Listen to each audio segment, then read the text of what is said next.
오늘 우리 천상회의 우리 전 목사님의 설교를 들으시면서 하늘에서 나를 보시고 계시고 나를 인도하시고 계시고 나를 돕고 계시고 때로는 나에게 고난도 주시지만은 그 고난은 나의 유익을 위한 것이라고 하나하나 조목조목 아주 자세하게 설명을 해 주셨습니다.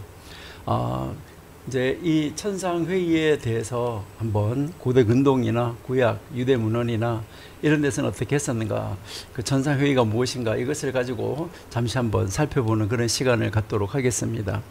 도표를 한번 올려주시면 감사하겠습니다. 1번 도표부터 도표 한번 올려주시면 고맙겠습니다.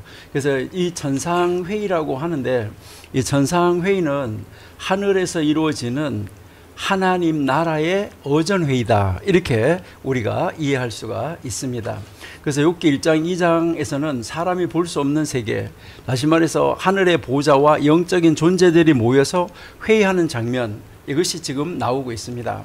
그래서 이 장면을 히브리어로 여호와의 은밀한 회의라고 이야기를 합니다. 그러니까 은밀한 회의, 그러니까 하나님의 은밀한 회의, 그래서 소드 하셴이라고 우리 소드 여호와 이렇게 이야기를 하는데요. 이 회의는 마치 이 지상에서 왕의 궁정처럼 하나님께서 보좌에 앉으시고 그분의 사자들, 바로 이 천사들, 장관들 옆에 서고 앞에 서고 하면서 보고하고 또 그 보고한 것을 듣고 명령을 기다리는 그러한 장면과 같습니다. 바로 이 장면은 성경 속에서도 매우 드물게 나타나는 묘사이고 욥기의 중심 신학을 열어주는 아주 결정적인 열쇠이기 때문에 우리 전 목사님께서 정말 놀라운 그 해안을 가지고 이 말씀을 이제 설명하시고 우리에게 그 말씀을 풀어서 가르쳐 주심으로 말미암아 누구든지 다 이해할 수 있게 됐습니다. 우리가 잘 아는 대로 거기에 참석하는 인원들을 여러분 한번 보시면 거기에 두 번째 칸에 설명이라는 데 보면 나오는데, 하나님의 아들들 여호와 앞에 섰고 사탄도 그들 가운데 섰다고 했는데, 이게 원래 히브리 성경에는 그 사탄이라고 되어 있습니다. 그래서 다음번에 우리가 다음 주에 사탄에 대해서 이야기를 할 거니까 그때 가서 한번 보고요. 여기서 이제 이 하나님의 아들들, 이것은 천상의 영적인 존재들이라고 오늘 다 풀어서 말씀해 주셨으니까요. 이제 갑니다. 여기서 이것은 단순한 종이 아닙니다. 그리고 신적 명령을 수행하는 권위 있는 하나님의 사자들로 우리가 바라볼 수가 있습니다.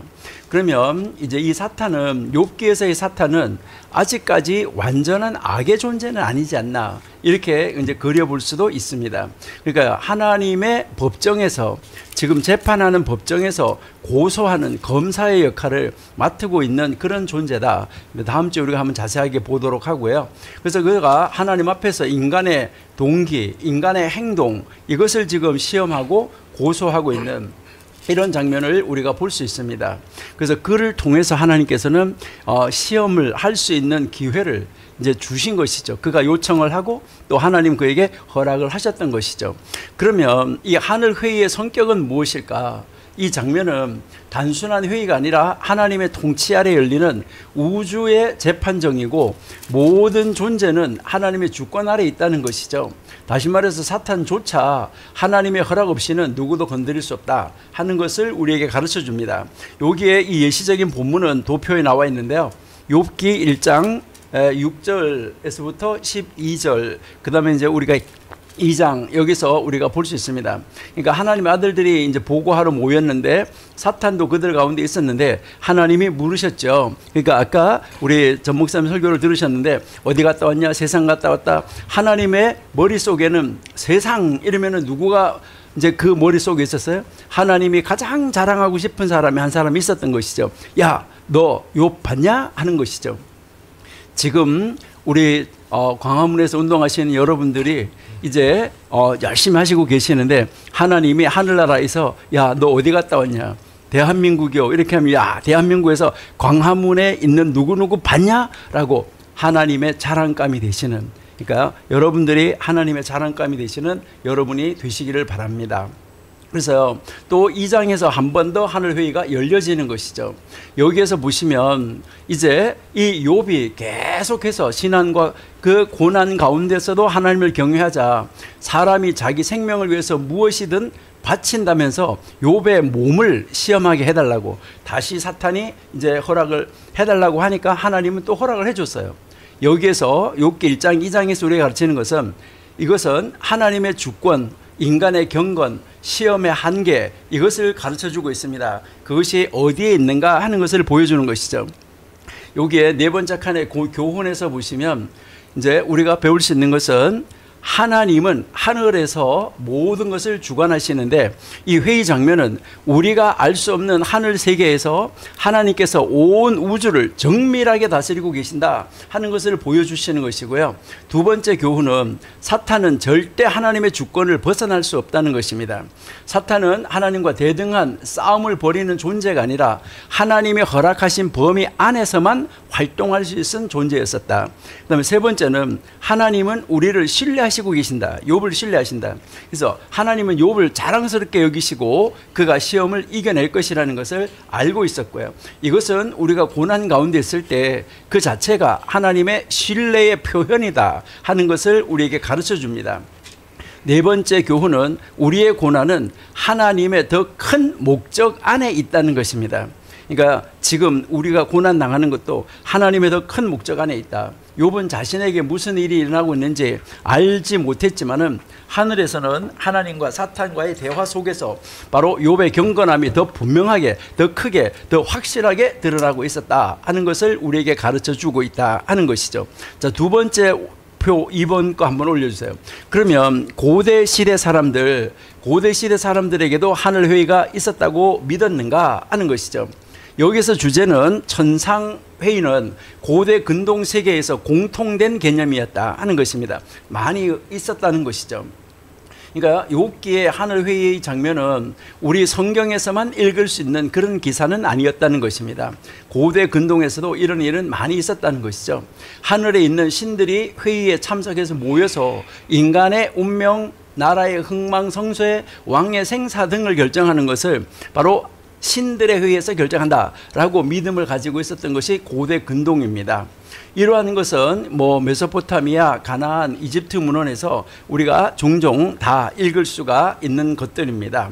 여기에서 우리가 보면 고대 근동의 문헌 속에서 신들의 회의의 이 구조와 성격은, 고대 사람들은 신들이 단독으로 통치하기보다는 협의체처럼 모여서 결정하는 것으로 그렇게 이제 고대 근동 사람들은 상상을 했습니다. 마치 인간 왕이 신하들과 의논하는 것처럼 최고 신이 중심이 돼서 여러 신들과 함께 회의를 주관하는 것처럼 이렇게 이제 나타나 보였던 것을 우리가 알 수 있습니다.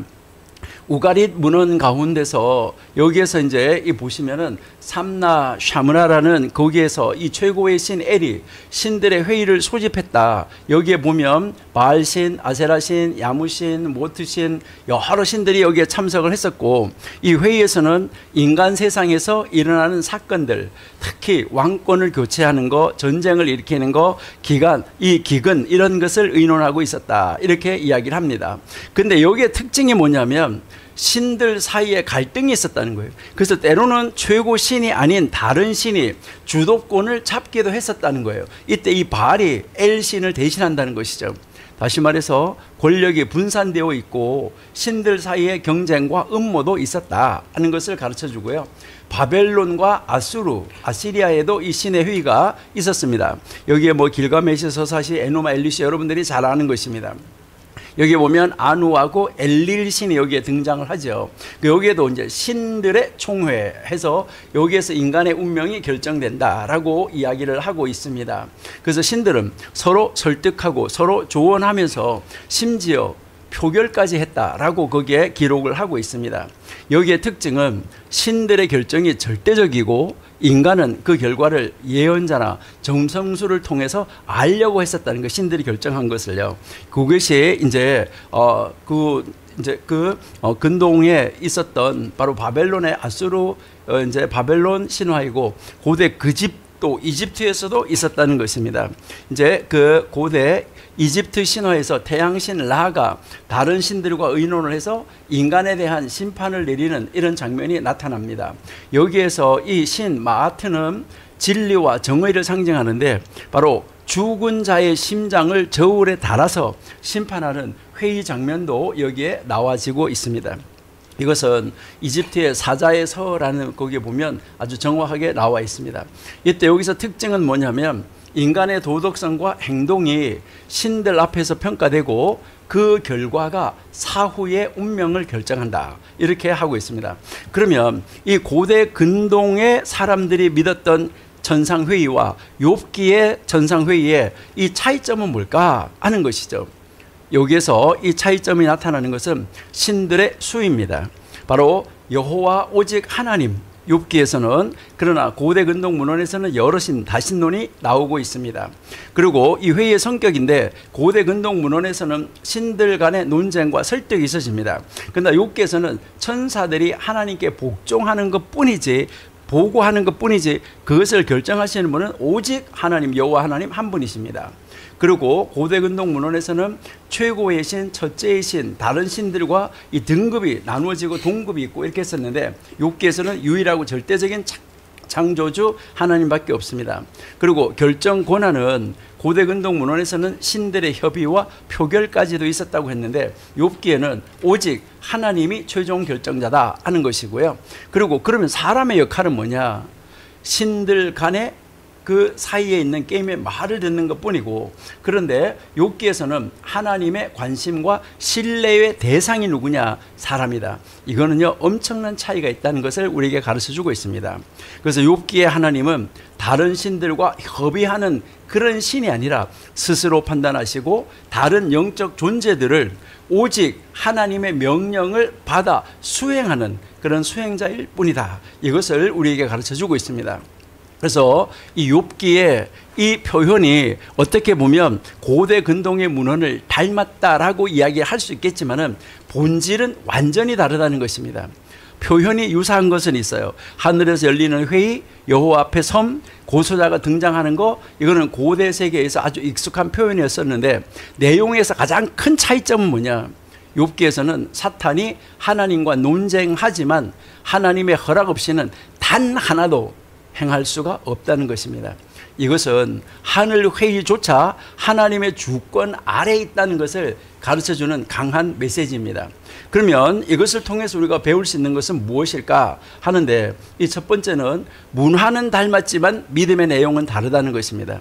고대 근동에서 있었던 그 신들의 회의하고 욥기, 성경에 나오는 거하고 문화는 닮았는데 믿음의 내용은 완전히 다르다. 욥기는 인간이 알 수 없는 고난의 이유를 설명하기 위해서 당시 문화, 언어가 비슷하다라고 생각할 수는 있겠지만 그 중심에는 유일하신 하나님 절대 주권이 있었다는 것이고요. 두 번째는 우리는 우주의 주권자 한 분 하나님만을 섬긴다는 것이죠. 고난과 시험의 배후에도 여러 신이 있는 것이 아니라 우리의 선함과 성숙을 바라보시는 하나님만이 계신다는 것이죠. 그 다음에 세 번째는 믿음은 고난 속에서도 하나님의 선하심을 붙드는 것이다. 이게 진짜 믿음이라는 것입니다. 고난 속에서도 하나님의 선하심을 붙드는 것. 다른 신화 속의 인간은 신들의 장난에서 희생이 돼요. 그러나 욥기는 하나님이 고난 중에서도 욥을 신뢰하시고 지키시고 회복시키시고 돌보시는 그런 인간이다. 그런 인간을 하나님이 바라보시고 돕고 계신다는 것이죠. 그러니까 이것은 완전히 다르다 하는 것을 볼 수가 있고요. 다음 세 번째, 유대 문헌에서는 어떻게 생각할까? 이제 세 번째 거 한번 올려주세요. 3번. 여기 한번 여러분들이 제가 이제 쭉 주제 설명 예시 교훈으로 갈 건데요. 여기서 한번 보시면 되는데, 여기서 물론 유대 문헌 중에서는 가장 중요한 것이 일단은 성경이겠죠. 그러니까 욥기의 이 천상회의는 하늘의 법정으로 등장하고 있습니다. 유대교 전통에서는 욥기 1장 2장의 장면을 단순한 하늘 회의가 아닌 하나님의 법정으로 이해하고 있다는 것이고요. 그래서 이 법정은 인간의 삶을 관찰하고 심판하고 필요시 시험을 통해서 그 진실함을 드러내는 역할을 한다는 것이죠. 바로 그 안에서 이 사탄은 검사로서 고소하고 의심을 제기하는 임무를 맡고 있었다는 것입니다. 그런데 하나님의, 여기에서 이제 이 사탄은 하나님의 대적자가 아니라 하나님께 충성하고 하나님의 정의와 속성을 수행하는 그러한 하나의 영적인 존재다, 이렇게 이야기를 하고 있습니다. 그래서 여기에서 유대 문헌 속에서의 이 사탄, 이는 하나님의 명령을 수행하는 자다. 이래서 거기에 이제 탈무드에 보면 이런 내용이 이제 나와 있는 것을 볼 수가 있는데요. 이 사탄에 대해서는 우리가 다음번에 한번 보도록 하고요. 그다음 이제 유대 문헌 중에서 미드라슈가 있는데 이 미드라슈에서는 사탄을 하나님의 명령을 실행하는 존재다 이렇게 이야기하고 있습니다. 때때로 하나님과 대화하거나 하나님의 뜻을 이해하려고 하는 지성 있는 존재다까지 이렇게 말을 하고 있어요. 그래서 시편 미드라시에서는 보면 사탄이 욥을 시험한 것도 하나님의 명령을 따르는 것이었다. 그래서 그 본질은 순종이지 반역이 아니다. 이렇게 아까 우리 손배 교수님께서 그 시편을 예를 들었던 것을 이렇게 해석을 하고 있습니다. 그러니까 우리 기독교와 많이 달라요. 그러니까 우리가 잘 볼 수 있어야 되는데요. 이게 사탄은 스스로의 의지로 인간을 괴롭히지 못한다. 그러니까 아무리 자기의 사탄이 뭐 영린이 뭐니 어째 하더라도 자기 스스로는 인간을 괴롭힐 수 없다는 것을 여기에 욥기에서 우리에게 가르쳐 주는 거예요. 하나님의 명령 아래 정확한 범위 내에서만 움직이는 존재다. 그래서 욥기에서 이 사탄은 하나님의 보좌 앞에 나아가서 허락을 구하고 그 범위를 넘지 않는 범위 안에서 제한된 범위 안에서 활동을 할 수 있었다. 이것을 우리에게 가르쳐 주는 것이죠. 그러면 여기에서 우리가 가르치는 것은 과연 무엇일까? 하나님은 고난을 통해서 우리를 판단하시는 것이 아니라 연단하고 믿음을 드러내 보이신다. 그러니까 욥이 가지고 있던 믿음을 더 크게 드러내서 영광스럽게 나타내 보여주신다는 거예요.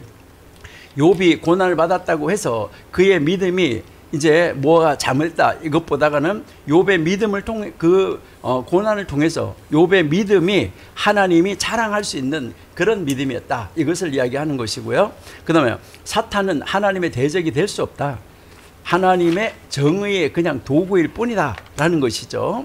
그 다음에 시험은 축복의 기회가 될 수 있다. 이렇게 이야기를 합니다. 그래서 하나님의 시험을 통과하는 사람은 정금처럼 나온다라고 이야기를 하는 것이죠. 그래서 고난 속에서 하나님의 이름이 영화롭게 나타난다 하는 것을 이야기를 하고요. 그 다음에 네 번째, 성경책 다른 책에서도 이런 하늘나라 회의가 있나? 아까 우리 손은배 교수님이 다 지적을 해 주셨는데요. 그냥 간단하게 우리가 넘어가면 제일 먼저 욥기 1장 2장에서 하늘에서 하나님의 보좌 앞에 영적 존재들이 서 있었다 하는 것이고, 그 다음에 선지서들과 시편 기자들은 이것을 통해서 하나님의 권위, 정의, 그리고 영적 세계의 질서를 증언하고 있다는 거예요. 그래서 하늘의 법정 혹은 신적 회의 장면의 이 구조를 우리에게 보여주는데, 성경에 나타나는 하늘 회의의 장면들은 공통점이 있는데 거기 보면 하나님의 보좌가 중심에 있었다.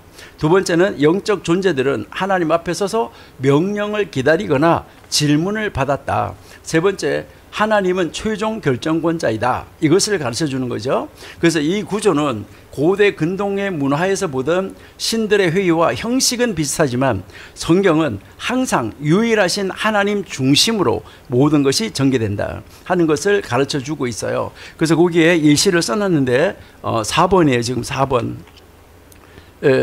4번 열왕기 상, 아까 우리 미가야에 대해서 송 교수님께서 말씀을 하셨어요. 그래서 어떻게 꼬이겠느냐라고 이야기를 하죠. 여기에서 우리가 가르치는 것은 하나님의 보좌 앞에서 영적 존재들이 참여해서 제안을 하고 하나님의 판단을 기다린다는 것이죠. 이 장면은 욥기의 천상회의 구조하고 아주 비슷하죠. 하나님의 명령 안에서만 영적 존재들이 활동한다. 이것을 이야기를 하고, 그 다음 이제 이사야 6장 1절에서 8절에서 이사야 소명 장면이잖아요. 여기에서도 내가 여기 나이다 나를 보내소서 하는데 이사야가 성전에서 하나님께서 높이 들린 보좌에 앉으신 모습을 봤다. 그 보좌 주위에는 스랍들, 천상의 존재들이 날면서 찬양하고 있었다. 거룩하다 거룩하다 거룩하다 만군의 여호와여. 그래서 하나님은 우리를 위하여, 누가 우리를 위하여 갈까라고 물으신다. 영적 회의의 형태로 이사야의 소명을 지금 말씀하시고 있다는 것이죠. 이 장면에서 하나님의 사역에 누가 쓰임 받을 것인가를 결정하는 회의 형식이었다는 것이죠. 하늘에서의 이 부르심이 어떻게 인간의 현실 사명으로 이어지고 있는가 하는 것을 우리에게 아주 자세하게 보여주고 있는 장면입니다. 송 교수님이 시편 82편도 말씀을 하셨죠. 여기에서 이제 이 신들이 하나님의 심판의 대상인 바로 하늘의 존재로 나타나는데, 하나님께서는 이 신들의 존재 위에 정의롭게 다스리지 못한 것을 꾸짖으시고 그들을 심판하시는 거죠. 이 시편은 하나님이 하늘에서도 정의와 공의를 판단하시는 왕이시다, 이것을 가르쳐주고, 동시에 하늘 회의도 결코 이 인간의 세상과 무관하지 않다는 것을 우리에게 보여줍니다. 여기서 우리가 가르치는 이 교훈은 하나님의 통치는 땅뿐만 아니라 하늘에서도 이루어진다. 그러니까 눈에 보이지 않는 이런 세계에서도 하나님의 명령은 분명하고 모든 영적 존재는 하나님의 통치 아래 있다 하는 것을 가르쳐주고요. 두 번째, 하늘 회의는 인간의 삶과 직접 연결된다는 것입니다. 열왕기상의 아합, 이사야의 소명, 욥의 시험 모두 하늘 회의의 결정이 인간 현실에 영향을 미쳤다는 것이죠. 우리 삶도 바로 그 하늘의 뜻과 무관하지 않다는 것, 전 목사님께서 말씀하셨죠. 우리가 기도해야 되는 거. 그 다음 세 번째는 하나님은 의논하시지만 항상 최종 결정권자이시다. 천사들이 아이디어를 제안할 수는 있지만 결정과 허락은 오직 하나님께만 있다. 이것을 우리에게 가르쳐 주고 있습니다. 여기서 우리에게 이제 보여주는 것은 사탄이 고소자로 이제 욥기에서 등장을 하고, 열왕기에서는 하늘의 군대가 좌우에 섰고 꾀를 낼 것이다 라고 제언을 하고, 이사야 6장에서는 스랍들이 찬양하고 누가 우리를 갈까, 시편 82편에서는 하나님의 신들 중에 하나님이 그 신들 가운데 계신다 라고 말씀을 하시면서 메시지를 주는 것을 우리가 알 수 있습니다. 그러면 다섯 번째, 신약 성경의 천상회의는 어떨까? 이것을 우리가 한번 보시면 5번 한번 올려주세요. 이제 제일 먼저는 요한계시록 4장 5장에서 이제 나타나는 것을 우리가 이제 볼 수가 있는데요.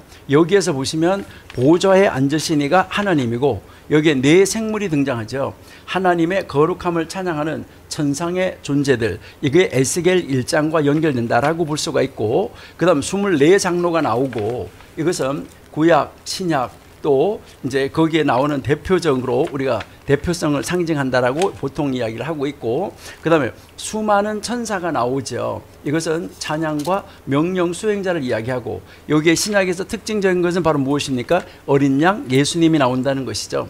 임봉을 뗄 수 있는 유일한 분, 바로 오늘 회의의 중심 인물이 누군가 하는 것을 가르쳐 주는 것이죠. 그러니까요, 하나님의 이 계획을 계시하는 것, 그리고 하나님의 심판 명령이 내려지는 회의, 누가 합당한가를 결정하는 천상 토론이죠. 이게 계시록 5장 2절을 읽어보면 우리가 알 수가 있고요. 그리고 5장 7절에서도 어린 양 예수께서 모든 권세를 위임하는데 예배, 찬양, 결정, 심판이 모두 포함된 신약의 천상회의의 대표 장면을 우리에게 보여주고 있다는 것이고요.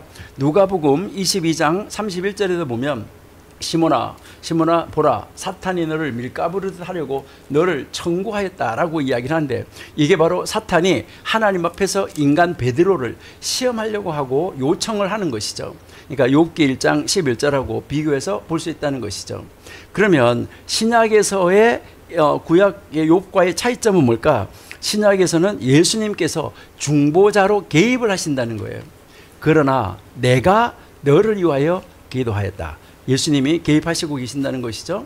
또 마태복음 18장 10절에 하늘에서 보는 천사들이 나오죠. 이 작은 중 하나도 업신여기지 말라. 하늘에서 그들의 천사들이 항상 하늘에 계신 내 아버지의 얼굴을 배움느니라. 이것이 암시적으로 가르쳐주는 것은 하나님 앞에 항상 서 있는 중재자, 천사들이 존재하고 있다. 이것은 욥기 1장 6절에 하나님의 아들들과 비슷한 이 천상의 존재 역할을 우리에게 가르쳐주고 있다는 것이죠. 그리고요, 히브리서 12장 22절에서 24절에 보면 하늘의 총회 그리고 교회 나오는 것을 볼 수가 있어요. 너희가 이른 곳은 시온산과 살아계신 하나님의 도성인 하늘의 예루살렘과 천만 천사와 하늘에 기록된 장자들의 총회와 교회라고 나오고 있습니다. 여기에 보시면 이 요소에서 천군 천사가 나오고 장자들의 총회가 나오고 중보자 예수님이 나오는 것이죠. 그러니까요, 하늘의 예배자와 봉사자, 의인들의 영, 교회 공동체가 나오고 새 언약의 중보자인 예수님이 나타나고 있다 하는 것을 우리에게 가르쳐 주는 것이죠. 교회와 천상회의의 결합을 여기서 보여주는 것이 아닌가, 이렇게 생각할 수 있습니다.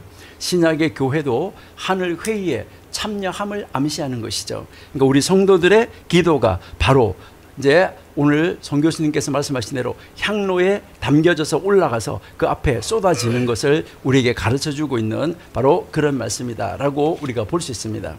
여기에서 우리가 가르치는 것은 예수 그리스도는 신약의 천상회의의 중심에 서 계신다 하는 것을 가르쳐주는 거죠. 임봉을 뗄 자격이 있는 유일한 분, 구속과 심판의 권세를 가지신 유일한 분, 바로 성도들은 더 이상 사탄의 고발 아래 있지 않다. 왜? 결박이 됐기 때문에. 두 번째는 왜냐하면 여기서 그리스도께서 중보하시고 바로 의롭다고 하셨기 때문에, 아까 우리 손은배 교수님께서 로마서 8장 말씀하셨는데요. 그래서 이 교회는 하늘 총회의 일원이다. 바로 이 교회가 하늘나라의 하늘 그 총회의 일원이고 바로 하늘 예루살렘의 시민권자라는 이런 의식으로 우리가 살아가야지 된다. 그래서 우리는 하늘나라 시민권을 소유한 사람으로서 이 지상에서 현재 우리가 소속되어 있는 우리 나라, 우리 교회, 우리 가정을 위해서 어떻게 기도하고 어떻게 하나님의 뜻을 이루는 자리로 나아갈 수 있을까? 우리가 아까 우리 손은배 교수님 말씀하셨는데 주기도문에서처럼 하나님의 이름이 하늘에서 거룩한 것처럼 이 땅에서도 거룩하게, 하나님의 뜻이 하늘에서 이루어진 것처럼 이 땅에서도 이루어지게, 우리가 정말 하나님이 기뻐하시는 일을 이루어 나가는 자리로 나아가는 하나님의 사람들, 바로 우리가 천상회의에 거기에 기도를 올려보내고 우리가 참사하고 그 천상회의에서 하나님은 우리를 자랑하시고 계시고 우리를 통해서 일을 하시기를 원하시고, 때로는 우리가 고난을 받을 때 그 고난을 통해서 우리를 연단하고 이제 우리를 정금같이 나오게 해서 욥처럼 갑절의 복을 줘서 더 귀하게 우리를 사용하시려고 하시는 것이 아닌가. 그래서 우리의 광화문 정말 이 애국 집회에 여러분들이 참석하셔가지고 하나님이 기뻐하시는 일을 멋지게 능력 있게 이루어내는 기도의 사람, 정말 하나님이 끝까지 견디고 이기는 자에게 상 주시는 이시라는 것을, 하나님이 우리를 반드시 사용하신다는 이 확신을 가지고 우리 더 열심히 기도하고 더 열심히 하나님의 일을 이루기 위해서 최선을 다하는 자리로 나가는 우리가 되면은 참 좋겠습니다. 좀 내용이 많아서 성경 구절은 안 찾고 제가 좀 빠르게 말씀을 드렸습니다. 감사합니다.